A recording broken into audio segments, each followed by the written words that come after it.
Every night, the man would endure excruciating pain and use a rusty piece of iron to cut his wrist. But he wasn't trying to kill himself. He was doing it to keep the already festering wound inflamed. He would then use this as an excuse to go to the enemy camp and beg for some anti-inflammatory medicine. Although the enemy didn't care whether they lived or died, the man was the only physics doctor in the entire labor camp who could draw construction blueprints. So, to avoid delaying the progress of the airport, the enemy brought him a full bottle of anti-inflammatory medicine the next day. When the man saw the medicine, he felt that everything was worth it. But as he humbly stretched out his hands to take it, the enemy laughed and dumped all the pills on the ground, then ordered him to kneel and pick them up one by one. Without a moment of hesitation, the man swallowed his humiliation again, all for the sake of saving his comrades, and he even thanked the enemy profusely. However, getting the medicine was just the first step. While drawing the blueprints for the enemy, he deliberately broke the pencil with force. As he apologized to the other side, he took the opportunity to slip the small knife into his pocket while sharpening the pencil. Just as he was wondering how to hide it, a comrade pushed a coal cart by in time. He quickly threw the knife into the cart, avoiding detection. The reason he went through all this trouble was to remove the bullet from his injured comrade's chest. After preparing the hemostatic herbs, anti-inflammatory medicine, and needle and thread,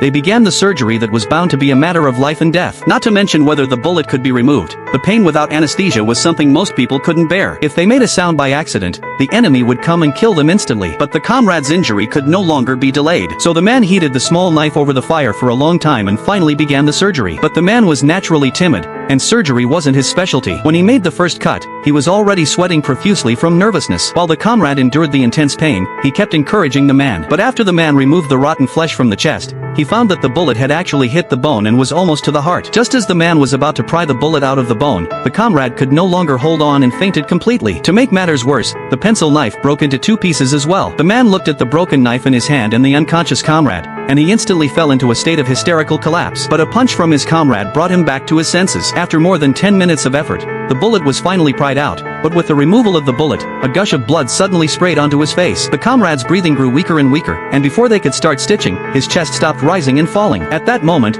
both of them had to admit that they might lose this brother, but they insisted on stitching the wound shut, not wanting their brother to leave with his chest open. That night, they stayed by his side, but there was no sign of him waking up. Do you think the comrade can survive?